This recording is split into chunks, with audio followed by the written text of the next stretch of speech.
اور میں بھرے مسجد میں اللہ کے گھر میں کہتا ہوں, اپنی جماعت کے سامنے کہتا ہوں, انشاءاللہ جو گندا اور گھناؤنا الزام میرے اوپر لگایا, میں اپنی جماعت کے اہل حدیث کے افراد کا کبھی سر شرم سے شرمندہ نہیں ہونے دوں گا. لا کر میرے مد مقابل لا کر کھڑا کر کے ہمارے اوپر گھناؤنا الزام لگایا ہے, لیکن الحمدللہ اس کے باپ نے بھرے مجمع میں قرآن ہاتھ میں لے کے کہا ہے کہ میری بیٹی جھوٹی ہے. اس نے کہا ہے, گواہی دی ہے کہ مولانا جرجی صاحب کبھی ہمارے گھر نہیں آئے ہیں. الحمدللہ فخر کے ساتھ کہتا ہوں کہ کبھی میں اپنی جماعت کا سر شرم سے شرمندہ نہیں ہونے دوں گا. میرے پیارے ساتھی, الزامات ہیں یہ تو کسی کے اوپر بھی لگا دو, کسی کے بھی اوپر لگا دو. ہمیں جو ججمنٹ دیا گیا, جو فیصلہ سنایا گیا, وہ صرف نہ تو ہوٹل دیکھا گیا, نہ گھر دیکھا گیا, نہ مکان دیکھا گیا, نہ میڈیکل دیکھا گیا, نہ پروف دیکھا گیا, نہ ڈی این اے ٹیسٹ دیکھا گیا.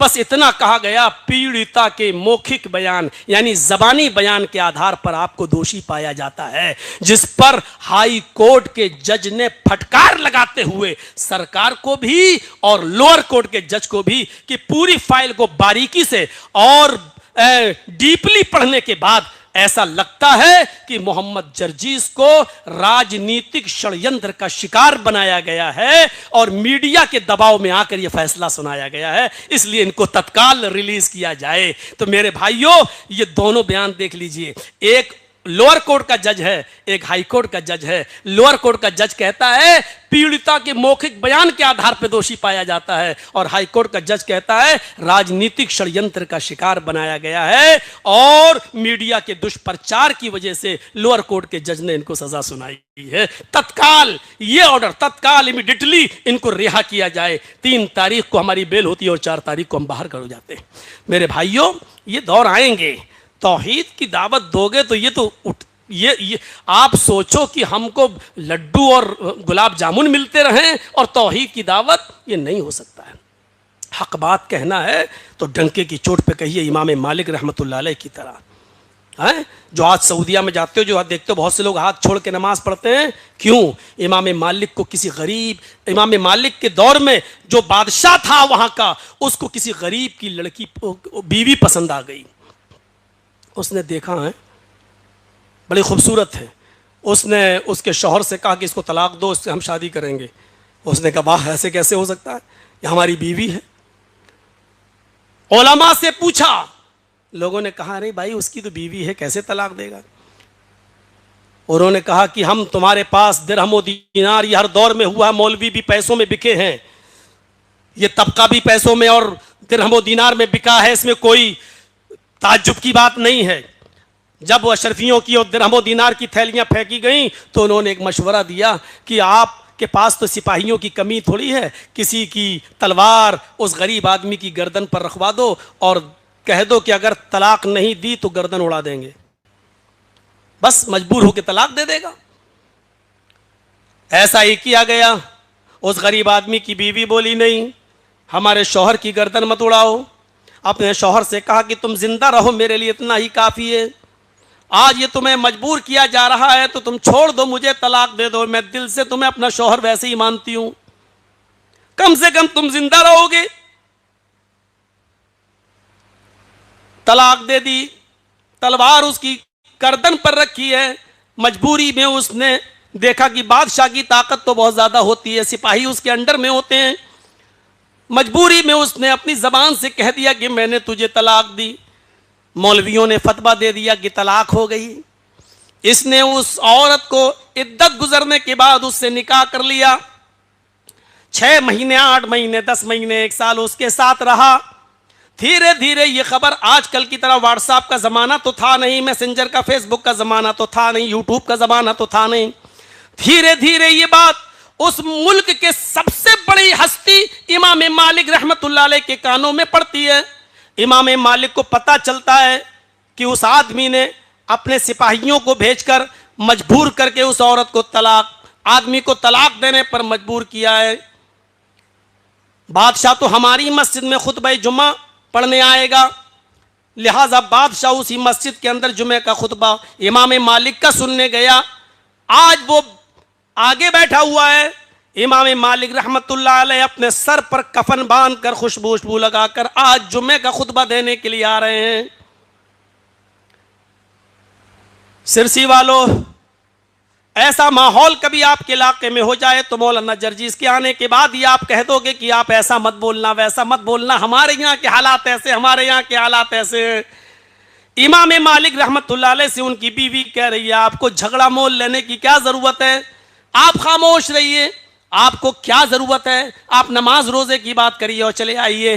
امام مالک رحمت اللہ علیہ نے سر پر کفن باندھا جو پگڑی کی شکل میں، اور چھڑی لی اور چل دی اور جمعے کا خطبہ دے رہے ہیں. جمعے کے خطبے میں فرماتے ہیں کہ میں نے ایسا ایسا سنا ہے، اللہ کرے کہ یہ بات جھوٹ ہو، اگر یہ بات سچ ہے اور بادشاہ نے اگر کسی عورت کے شوہر کو اس کی گردن پر تلوار رکھ کر اس کو اپنی بیوی کو طلاق دینے پر مجبور کیا ہے تو یہ طلاق نہیں مانی جائے گی. اللہ کے نبی کا ارشاد ہے ان الطلاق المکرہ لیس بشیء، زبردستی دلوائی ہوئی طلاق طلاق نہیں ہوتی. اترے مسجد منبر سے، نماز پڑھائی، اپنے گھر چلے گئے. اس بادشاہ کے ساتھ 500 سپاہیوں کی تلواریں میان سے باہر، فوراً گھر سے اریسٹ کروا لیا گیا اور ان کے سامنے پہلے تو درہم و دینار پھینکے گئے، مسئلہ بدل دو. امام مالک نے فرمایا ابھی زمین کے اوپر اور آسمان کے نیچے کسی ماں نے وہ بیٹا پیدا نہیں کیا جو میرے ضمیر کو خرید سکے، جو میری انتراتما کا سودا کر سکے. ابھی کم سے کم اس ماں کے، اپنی ماں کے اس بیٹے کو خریدنے کے لیے دنیا کے کوئی سونے اور چاندی کے انبار ابھی پیدا ہی نہیں ہوئے اور کوئی ایسا پیدا ہی نہیں ہوا جو مجھے خرید سکے. سزا کا اعلان کر دیا گیا، کوڑے ان کے اوپر برسائے گئے، اتنے کوڑے مارے گئے کہ ان کے دونوں ہاتھ شل پڑ گئے. نماز پڑھنے کا ٹائم ہوتا تھا، بس وہ کہتے تھے اللہ اکبر، ہاتھ اٹھتا ہی نہیں تھا، رفع الیدین نہیں کر پا رہے ہیں، ہاتھ نہیں باندھ پا رہے ہیں، اللہ اکبر. اسی کو کہتے ہیں اندھی عقیدت اور اندھی تقلید. وہ مجبوری میں ہاتھ نہیں باندھ پا رہے ہیں. آج ان کے فالوورز، آج ان کے ماننے والے کہتے ہیں میرے امام نے ہاتھ نہیں باندھے تو ہم بھی نہیں باندھیں گے. آج وہ ہاتھ چھوڑ کر نماز پڑھ رہے ہیں. میرے بھائیو، اسی کو کہتے ہیں کہ اندھی عقیدت. انہوں نے مجبوری میں نہیں باندھے، ہاتھ چل پڑ گئے. جب ہاتھ ہی نہیں اڑ رہے ہیں تو کیا کریں گے؟ میرے پیارے ساتھیو، اس کے بعد بھی چین نہیں ملا، سکون نہیں ملا. ان کے ہاتھوں میں ہتھکڑیاں ڈال دی گئیں اور پیروں میں بیڑیاں ڈال دی گئیں اور ان کو اونٹ کے اوپر الٹا پیٹ کے بل لٹا دیا گیا. ایسے پیروں میں بیڑیاں اور ہاتھوں میں ہتھکڑیاں اور ان کو اونٹ کے اوپر ایسے ہی بٹھا دیا گیا اور مدینے کے بازار میں گھمایا جا رہا ہے، مدینے کی گلی گلی میں گھمایا جا رہا ہے، اس لیے کہ لوگ دیکھ لیں بادشاہ کا جو کہنا نہیں مانتا اس کو بادشاہ کتنی بڑی سزا دیتا ہے. اگر کسی نے بادشاہ کے خلاف آواز اٹھائی تو اس کا یہی انجام بلکہ اس سے بھی برا انجام ہوگا. امام مالک کا تعارف کرایا جا رہا ہے. اس کا وزیر امام مالک کو اس حال میں اونٹ کے اوپر ڈال کر لگام کو اپنے ہاتھ میں پکڑ کر مدینے کے بازار میں گھما رہا ہے اور کہتا جا رہا ہے دیکھ لو آئے مدینے والو، دیکھ لو امام مالک کو بادشاہ کا کہنا نہ مانا، بادشاہ کی مخالفت کی تو آج بادشاہ نے اس کو یہ سزا دی ہے. امام مالک مسکراتے ہوئے کہتے ہیں آئے مدینے والو، یہ جھوٹ بول رہا ہے وزیر، یہ جھوٹ بول رہا ہے وزیر. بادشاہ کی مخالفت کی سزا مجھے نہیں ملی ہے، بادشاہ کی وروਧ کی سزا مجھے نہیں ملی ہے. تم میں سے جو مجھے جانتا ہے وہ جانتا ہی ہے کہ میں کون ہوں، اور جو نہ جانتا وہ سن لے کہ میں مالک ابن انس ہوں. جو نہ جانتا وہ سن لے کہ میں مالک ابن انس ہوں، جو نہیں جانتا وہ سن لے کہ میں مالک ابن انس ہوں. مجھے یہ سزا بادشاہ کی مخالفت کی نہیں ملی ہے بلکہ حدیث رسول سنانے کی ملی ہے. میں نے محمد رسول اللہ کی حدیث سنائی ہے اس لیے سزا ملی ہے. میرے ہاتھ ٹوٹ گئے، پیروں میں بیڑیاں ہیں، جھکنے کی طاقت نہیں ہے، پھر بھی اس اونٹ کے اوپر الٹے منہ لیٹے ہوئے ہیں، اور آج بھی یہی اعلان کر رہا ہوں، ان الطلاق المکرہ لیس بشیء، زبردستی دلوائی ہوئی طلاق طلاق نہیں ہوتی۔ بادشاہ حرام کاری کر رہا ہے، زنا کر رہا ہے، حرام کاری کر رہا ہے، زنا کر رہا ہے، دنیا کی کون سی طاقت امام مالک کو روک سکی؟ کوئی طاقت امام مالک کو نہیں روک پائی۔ ایسا شخص اپنے آپ کو اہل حدیث کہے تو خوشی ہوتی ہے، اپنے نام کے آگے لفظ اہل حدیث لگائے تو خوشی ہوتی ہے۔ حالات اور وقت کے ساتھ سمجھوتا کر لیں۔ مولانا جرجیس صاحب امام مالک کا واقعہ سنا رہے ہیں، بڑا اچھا لگ رہا ہے، آنکھوں میں آنسو آ جائیں۔ بلال کا واقعہ سنا ہے کہ کیسے پتھر ان کے سینے پر رکھ دیا جاتا ہوں، بہت مگر مچھ کے آنسو بہانے والے بہت ملیں گے۔ لیکن حضرت امام مالک اور حضرت بلال، حضرت سمیہ کی طرح تکلیف اٹھانے کے لیے ہم تیار نہیں ہیں اس دین کے لیے۔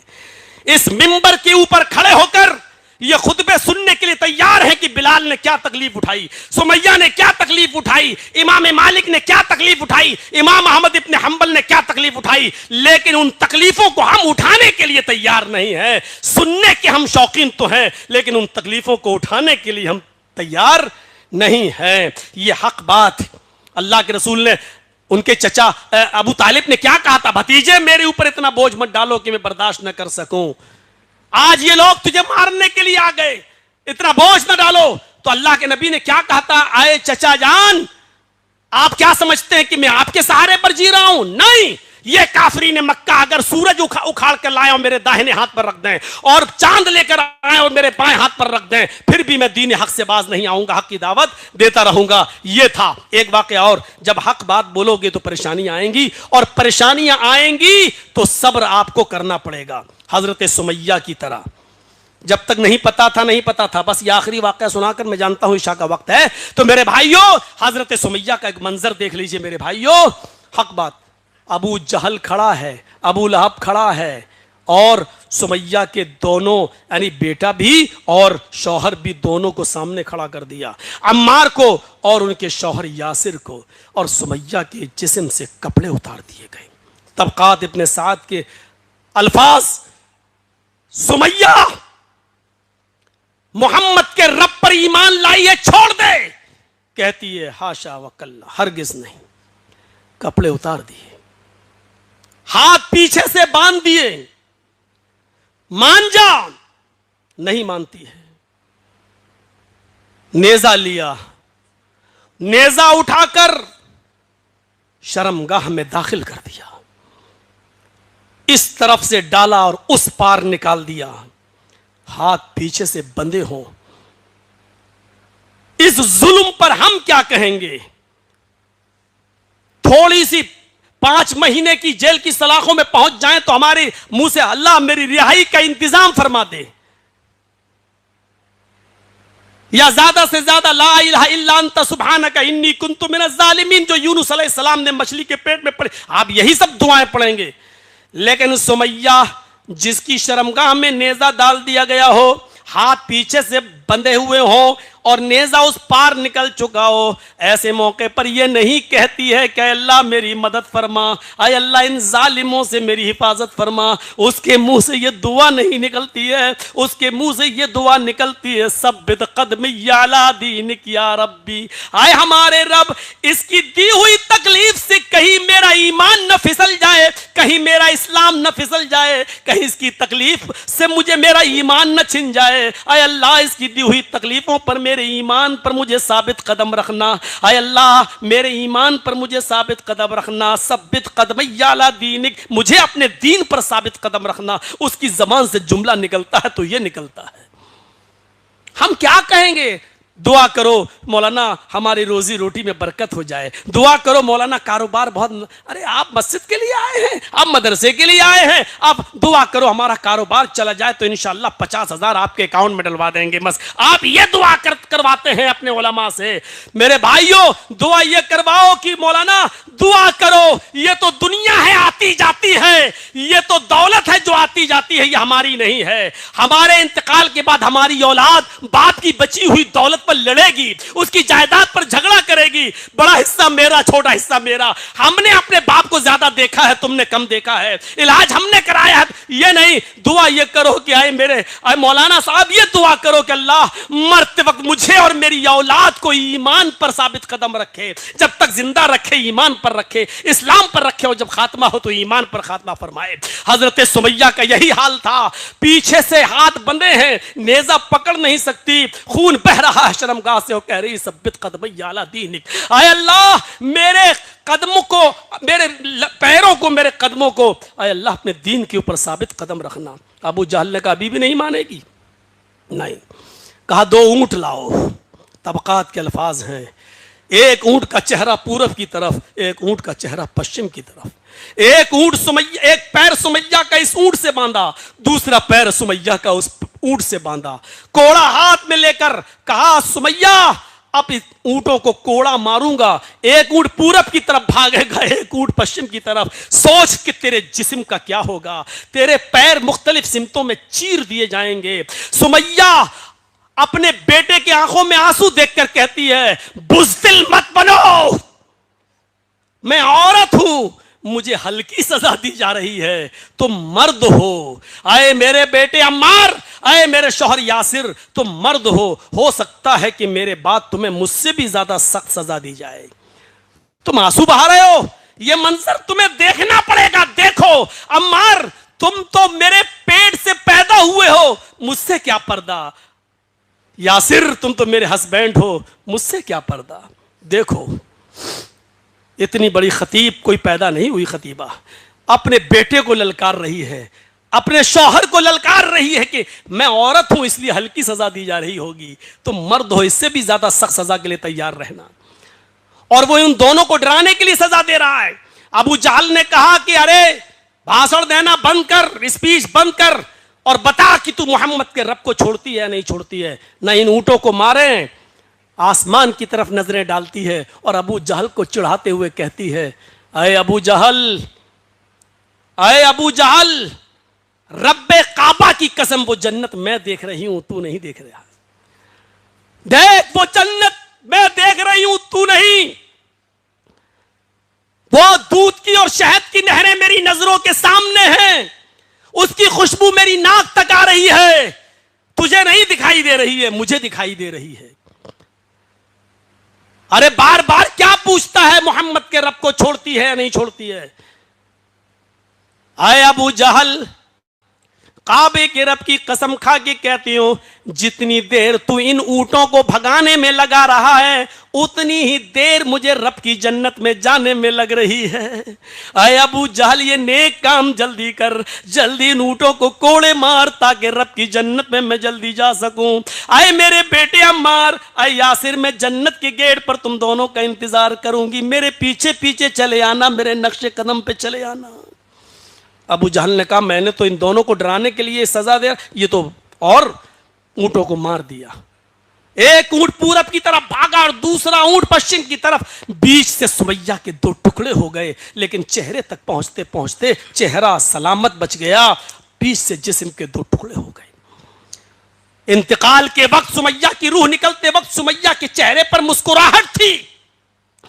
طبقات ابن سعد کے الفاظ ہیں, ابو جہل سمیہ کے چہرے پر مرتے وقت مسکراہٹ دیکھ کر پتھر ہاتھ میں لے کے اپنے سر پہ مارنے لگا. لوگوں نے کہا یہ کیا کر رہے ہو؟ کہا میں ہار گیا, سمیہ جیت گئی, میں ہار گیا, سمیہ جیت گئی. مرتے وقت سب کچھ چھینا میں نے, لیکن مرتے وقت اس کے چہرے کی مسکراہٹ نہیں چھین سکا. دیکھو کیسے مسکرا رہی ہے, اس کا ہنستا ہوا چہرہ مجھے چڑھا رہا ہے. سب کچھ چھینا لیکن سمیہ کی مسکراہٹ نہیں چھین سکا. یہ جیت گئی, میں ہار گیا.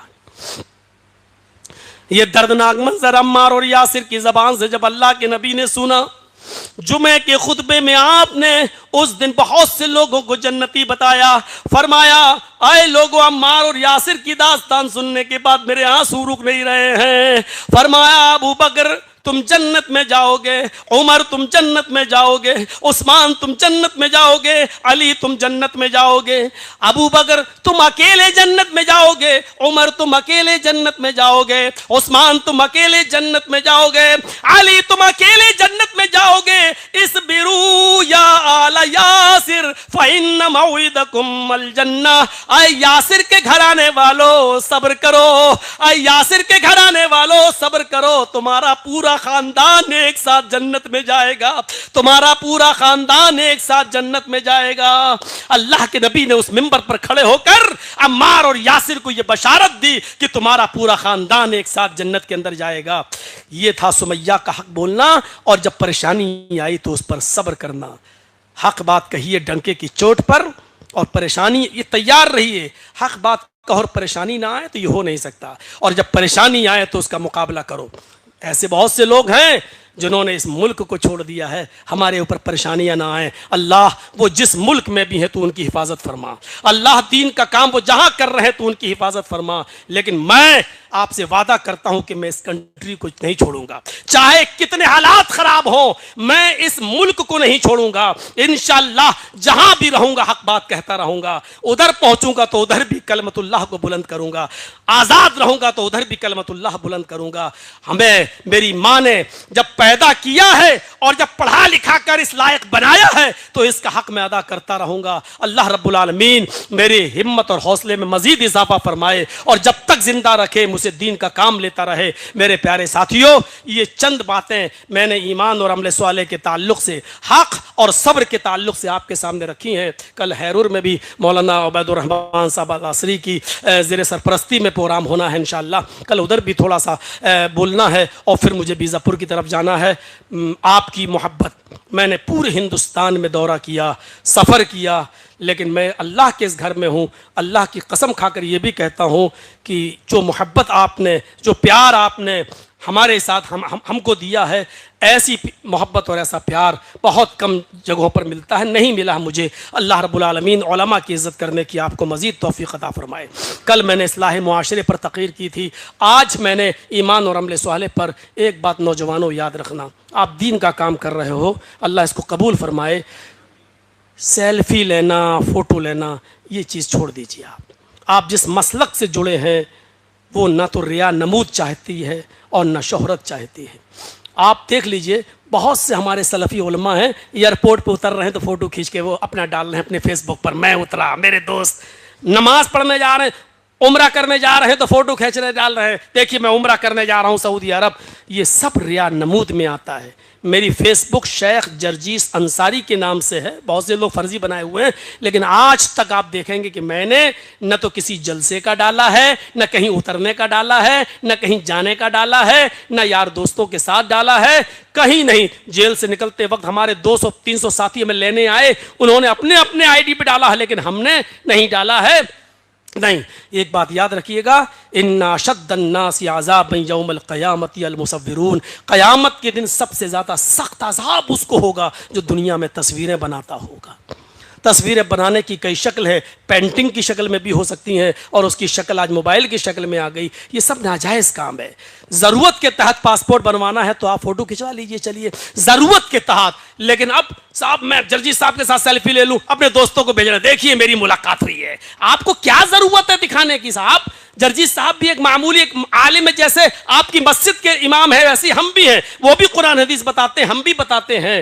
آپ کی پیار و محبت میں ہم یہاں چلے آئے، تو یہ سیلفی الفی والا معاملہ چھوڑ کر اپنے آپ کو موحد بنانا ہے، اور ان تمام خرافاتوں سے آپ کو اپنے آپ کو روکنا ہے۔ اللہ رب العالمین ہمیں دین کا کام کرنے کی توفیق عطا فرمائے، اخلاص کے ساتھ کرنے کی توفیق عطا فرمائے، ہمارے ہر عمل میں اخلاص پیدا فرما دے، بار الہ ایمان ہمارے اندر پیدا فرما دے، عمل صالح کی توفیق عطا فرما، حق بات کہنے کی توفیق عطا فرما، حق بات کہنے میں جو پریشانیاں آئیں اس پہ ہمیں صبر کرنے کی توفیق عطا فرما، بار الہ جو کچھ کہا گیا ہے ان پر ہم سب کو عمل کرنے کی توفیق عطا فرما۔ جب تک تو ہمیں زندہ رکھ، اسلام پہ زندہ رکھنا، جب ہمارا خاتمہ ہو تو ایمان پر ہمارا خاتمہ فرمانا۔